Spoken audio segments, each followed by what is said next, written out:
materi yang semalam sudah kita lakukan. Yang semalam kan kita lakukan tentang kelola emosi. Hari ini kita akan menjelaskan jurus yang ketiga, yaitu tumbuhkan resiliensi. Tumbuhkan resiliensi.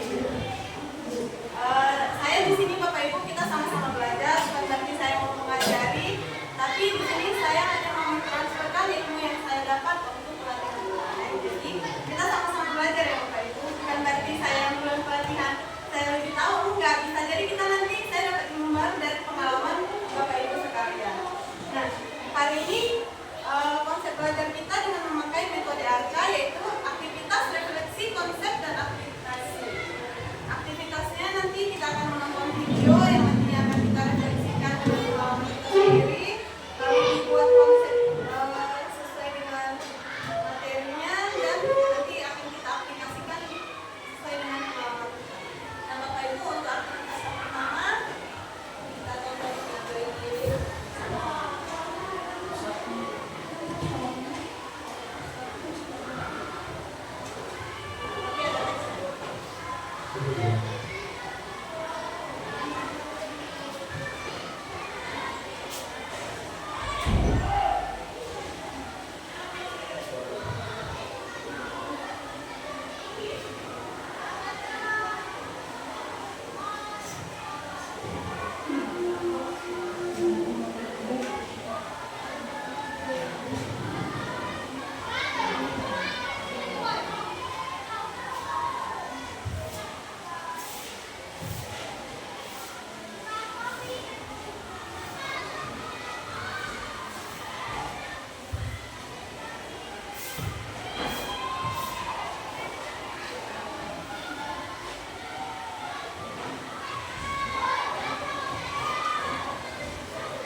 Tapi kan kita di sini ada guru bahasa Inggris. Kalau harus ada.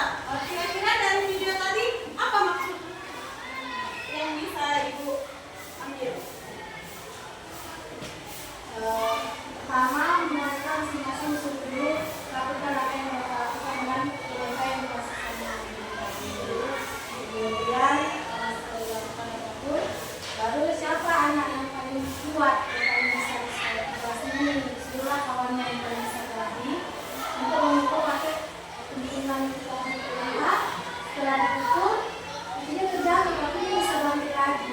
Maka dia bisa melakukan ini yang dipukulnya tadi. Bagaimana dari dulu sih? Ya kurang lebih juga seperti itu yang saya lihat dari videonya. Ini seperti menunjukkan cara seseorang mempertahankan diri ya, dari segala rintangan yang didapat.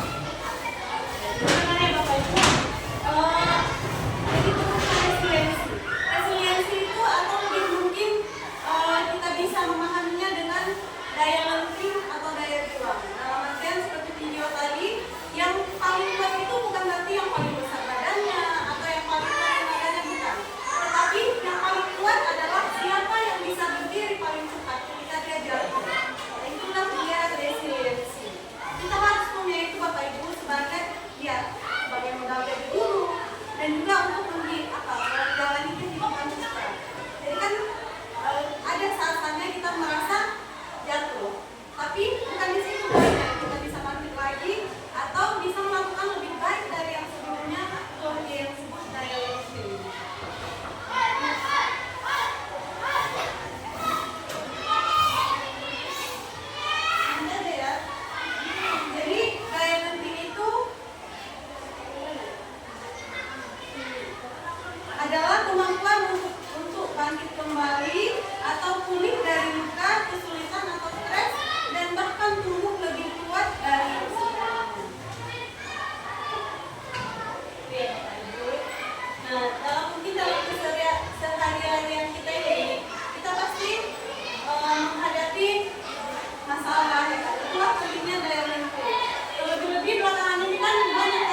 yang sering diejek tidak punya ayah, MSD Banyuwangi, dan Kediri. Ataupun yang belakangan ini mungkin di sekitar kita ada beberapa kasus bunuh diri padahal oknumnya masih muda. Itu bisa kita katakan karena mungkin daya juangnya atau tidak punya fondasi untuk daya lentingnya. Ya, daya lenting ini bisa kita tumbuhkan ya dari support system keluarga, pengalaman. Nah, itu yang akan membentuk daya lenting seseorang atau kemampuan berjuang seseorang. Resilience itu atau kemampuan daya lenting itu bentuk dari kesadaran diri. Kesadaran diri itu kita merasa, oh saya bisa. Jadi seperti yang masuk di dalam PBL ya kan guna kita pembelajaran mendalam, yaitu ada tentang pola pikir bertumbuh. iya pola pikir bertumbuh. Nah dalam sini pola pikir bertumbuh atau growth mindset versus fixed mindset. Nah saya mintakan dulu tahu membaca yang pertama.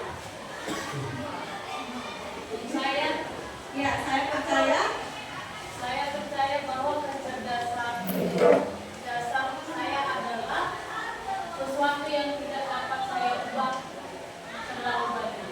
Saya percaya bahwa kecerdasan dasar saya adalah sesuatu yang tidak dapat saya ubah terlalu banyak. itu sesuai dengan ibu atau tidak?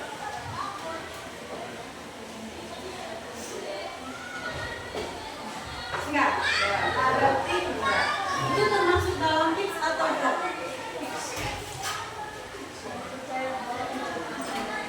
Sesuatu yang tidak dapat saya ubah. Bisa. Itu termasuk dalam fix.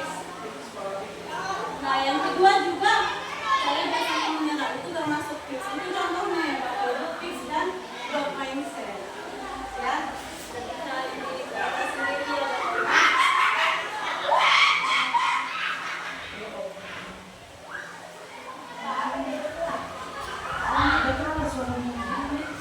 Jadi Bapak Ibu dalam kita jangan yang harus kita temukan pertama dalam diri kita sendiri. Maksudnya kita bisa. Apapun tantangan yang ada di depan itu kita pasti bisa asal kita berusaha lebih keras. Nah sekarang ini banyak mungkin gen yang sekarang ini disebut apa? Strawberry generation. Yang artinya dipencet sedikit langsung lainnya. Makanya daya lentingnya juga rendah. Nah sebagai tugas kita lah guru kita bentuk dulu daya lenting kita sendiri supaya kita bisa membentuk siswa yang punya daya lenting juga. Dengan harapan demikian ya siswa kita juga lebih tinggi lah daya juangnya. Itu ya Bapak Ibu. Nah, karena kan otak kita ini pasti semakin bertumbuh, semakin kita beri tantangan, otak kita pun akan mempelajari stimulus-stimulus baru tersebut.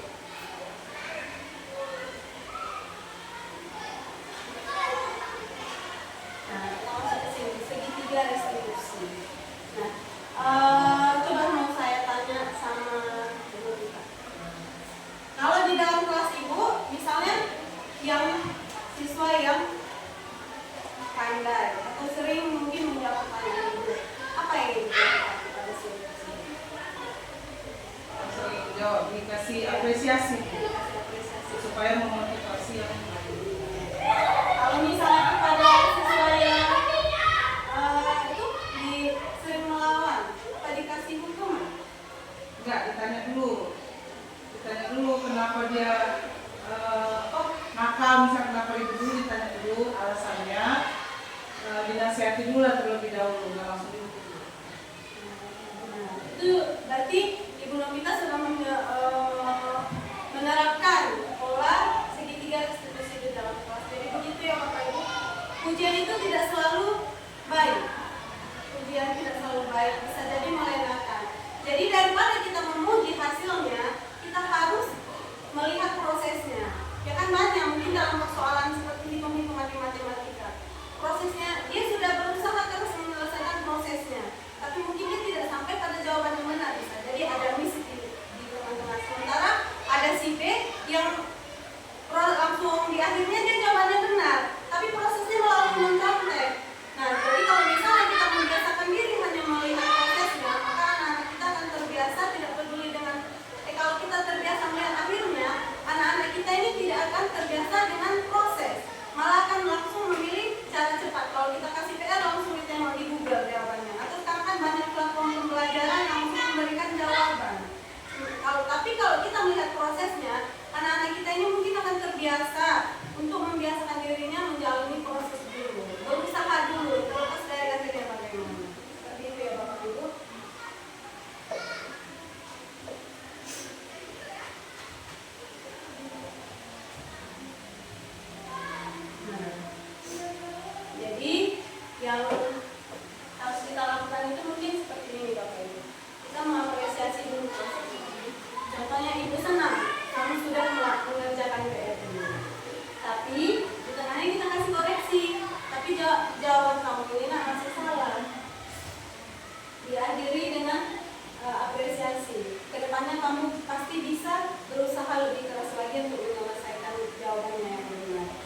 apa yang pernah Ya nggak apa-apa, namanya kan. merasa gagal. Ya gagal pasti sedih ya kan. Tapi apa Namanya kita yang jatuh. bangkit? Meskipun hidup kita ini awalnya yang dari tragedi tapi berakhir komedi.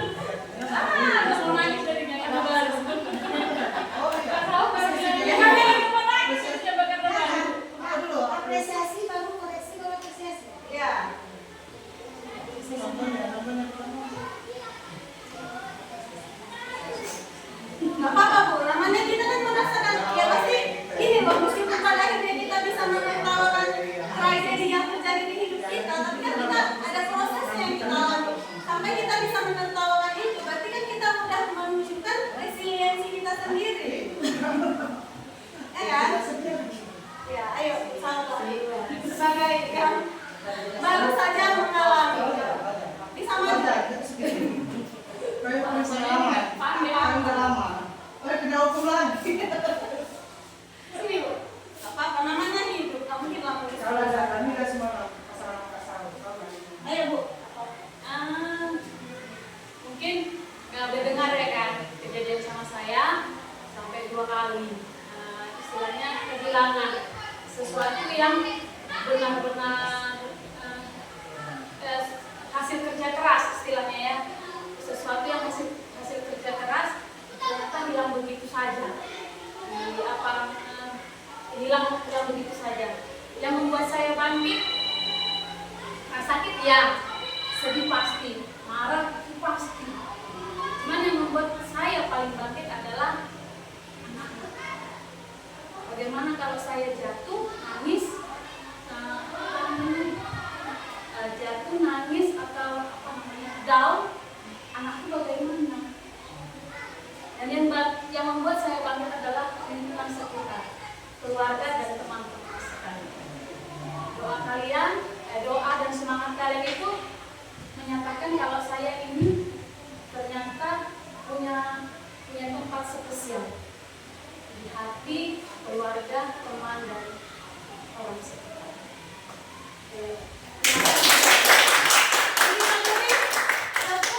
Cinta, karena kan cerita sedih. Jadi cinta kayak gini ya kawan-kawan.